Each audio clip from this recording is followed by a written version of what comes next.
Well, welcome to the Gum on Shoe podcast. And right now I'm with my co host, Mr. Jim Sparacia. Hello, Jim. How are we? Good, Scott. How are you, sir? Good.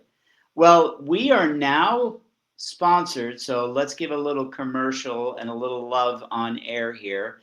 We are now sponsored by Live Switch. Yep.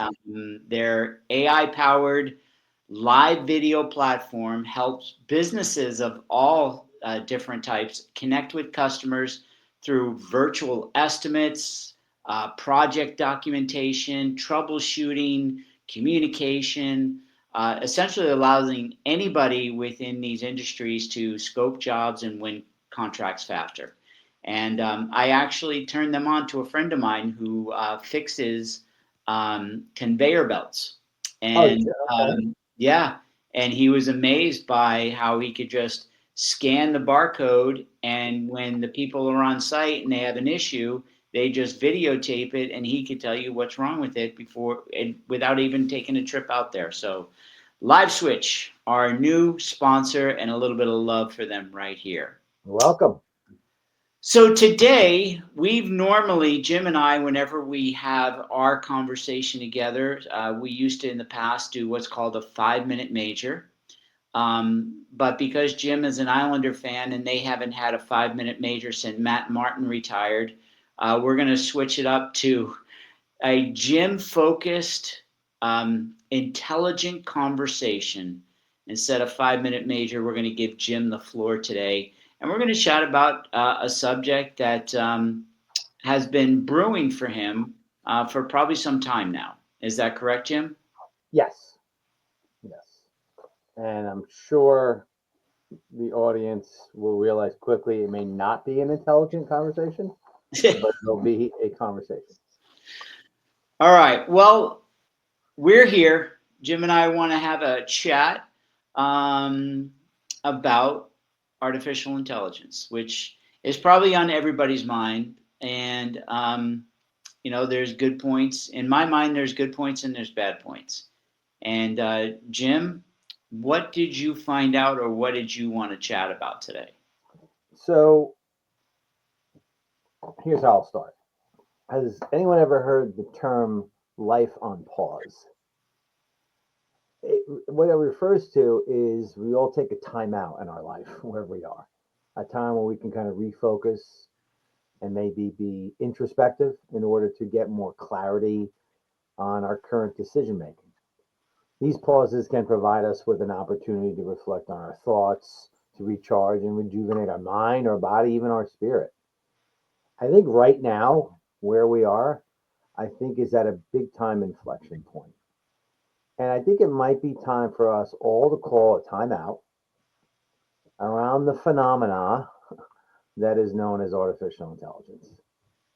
Now, before I get into this, I just want to be clear on two things. I'm not going to tell you that AI won't be an evolutionary part of our future. It will be, especially in the field of, say, medical research or science. But what I will say is, in my opinion, it will not be the all encompassing, world changing for the better panacea that I think we're being force fed right now. And two, I'm speaking for myself, I'm not speaking for Scott. Mm-hmm. This is not the first time I've been on an island alone, standing by myself, um, to question the shiny new toy that everyone was fascinated with. In 2004, Facebook was launched. In 2006, they had 10 million users. 2 years later, they had 100 million users. Now, for those that know me that long, Scott's one of them, pretty early on, I was saying publicly, I think this is a bunch of nonsense. I think this is going to be socially and personal, from a personal development standpoint, a terrible thing. And quite frankly, there was a lot of laughter in the office at that time. But I felt very strongly about what I didn't think Facebook was going to be for people long term. And fast forward X amount of years later, a whole division of mental health was created because of social media, Facebook just being the forefront of it. So I'm okay if I'm standing by myself again right now. I'm very comfortable doing that. whether we're talking about traditional generative AI or agentic AI, I feel embracing the use of these mediums in an all-encompassing fashion without some well thought out safety protocols comes with inherent risks that many of us are not either aware or just refuse to acknowledge. What does that mean? It means that the advances that we are seeing in AI right now on a daily basis may not be benefiting our society as we think they might be, or as we're being told.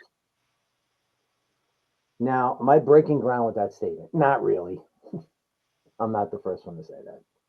But what I will say is the reports that are now coming out questioning the usage of AI and the potential risks that come with it are still pretty small, pretty stark compared to the marketing machine around the supposed benefits of it. Let's take a little look at what I'm talking about. As Ricky Roma said to James Link and Glengarry Glen Ross when he was showing him a real estate pamphlet, this may or may not mean something to you. June 11th, Stanford University reports, warns about the risk of AI to people's mental health over time. Just so we're clear, I'm going to include all these links in the post. So they'll be there. They talk about AI therapy chatbots becoming popular. The concept of mental health and treatment and therapy has exploded, especially since COVID. And just 4 years after the major explosion on this business, we're now talking about someone who's maybe in a crisis stage getting an AI chatbot to talk them off the ledge. Does that seem wrong to anyone? I'm throwing this out. August 13th, CNN. Jeffrey Hinton, who's known as the godfather of AI. He is acclaimed as the godfather of AI. And I quote, says, he's a Nobel Prize winning computer scientist and former Google executive, said that there's a 10 to 20% chance that AI could wipe out humanity. This is not some old guy, doesn't know what he's talking about. It's going too fast and we're giving it too much control. October 30th, NBC News. Tens of thousands of people being laid off by Amazon. The leading cause, 14,000 actually, AI. Now, there are some companies that are blaming AI when it's not really that. But AI is already causing mass layoffs. If you talk to some people that I've seen on LinkedIn, over 130,000 people this year. November Business Insider came out. More than 400 firms, according to the SEC, are now saying they're concerned with AI, with SEC filings, and money being moved illegally. And then there's this. Meredith Whittaker, the CEO of Signal, at the AI for Good Summit at the United Nations, said the following. An agentic AI, the thing that is the new buzzword that everything that used to be an assistant now is.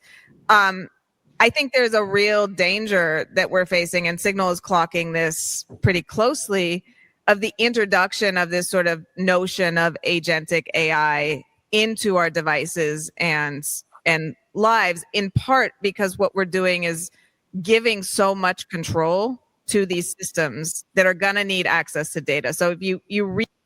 Okay, I'm going to stop it there. Yep. And the reason I'm stopping it there is I want you guys to want more. You need to listen to that. Meredith talks about the agentic AI selling point. They could book a ticket at a concert for you, schedule it on your calendar, pay for the ticket, text your friends that you're all going so they could buy a ticket too. And she says, that sounds great. You can put your brain in a jar, is what she says. But here's what they don't tell you. AI needs access. The agentic agent needs access to, obviously, your calendar, which there's other things on your calendar, your credit card information, your friend's calendar, your friend's information, your friend's phone numbers. And all this is done without what she calls root permission. So there could be things on your calendar that you don't want AI to see or isn't public out there in the ether. And she says this is not all done on device. It's clearly sent out to a cloud server and back. So where's the security there? The point being is, I think we're moving way, way, way too fast with these things. Now, I know what you're saying. Okay, I got it. That is pretty scary, but that doesn't mean anything to me because I'm just a guy that uses ChatGPT to help write my emails. I'm just a person that uses ChatGPT to help spell check my stuff. No problem. I understand that. June 23rd, a study, hopefully you can see this, from MIT.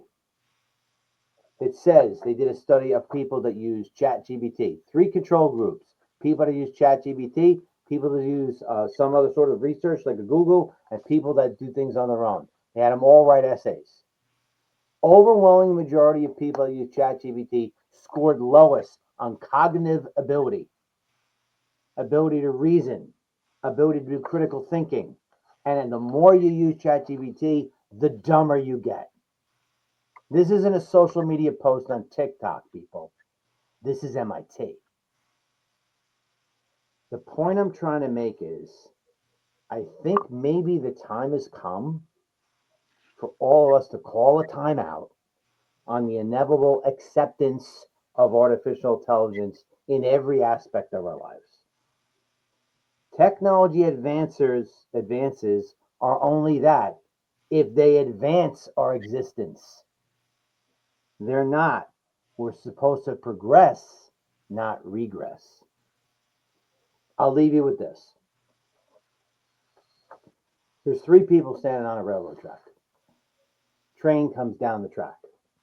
The first person looks down the track and says, "What is that? I see it. I don't know what it is." And stands there figuring out what it is and gets run over by the train. The second person sees the train and says, "Oh, that's a train. That's not going to hit me. I'm safe where I'm standing." And watches the train come down the track and gets run over and killed by the train. The third person sees the train and goes, "That's a train. Let me get off the tracks." And the train passes by and they go on with their day. The question I have, everybody, is which one are you? Very good, Jim. Very, very good. Good information, good reference material. Unbelievable. I really think you did a great job with this. And you know, it's true.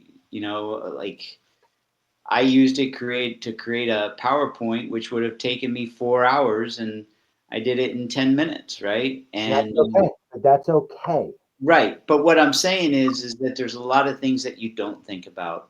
And when you just talked about sharing information amongst friends and just sitting there and pushing a button and having all these things happen, it's taking our brain out of our head and putting it in a jar. And it's also allowing something to become a mastermind um, of mankind, which I think is demonic. Yeah, I mean, you could say that. So, listen, when this post goes up, all of the links to the articles I reference and the link to the full video from Meredith Whittaker will be there. Okay. My point is just read, people. Read. Make up your own mind. All right. Well, for the Gum on Shoe podcast, my name is Scott Graham, co-host Jim Sparacia, with a great entry into his thought process on AI. Like I said, Jim, I thought it was very articulate and very well presented. Okay. Thanks, Scott.